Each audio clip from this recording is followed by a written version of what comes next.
Kabayan Noli De Castro, former Vice President. Reward system, iba pa ito, reward system sa mga pulis na nakapapatay, at ito inimbestigahan na raw ng PNP sa pamagitan ni Gerald Marbil.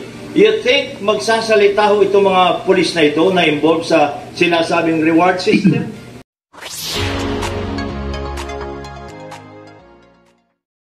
Si Senator Bongo ay magsasalita kung ayaw ng mga pulis. I think he will personally announce to the public kung sino po yung mga sangkot na ito.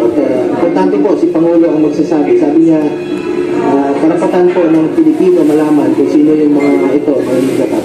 Nabanggit rin po niya, nandiyan po rin po yung reward na kanyang sinabi noon. 1 million po sa mga ninja cops patay. Pag buhay, kalating milyon lang po. Pag lumaban, 2 million. Ay nabanggit po yung mga nakaraan. Mga nakaraang, hindi ko na po mahirap pangalanan. Pero ayun, pagpatay 1 milyon. Pagbuhay ay kalahating milyon lang. Pero pag lumaban ay 2 milyon. Iyan ang sinabi ni Senator Bongo.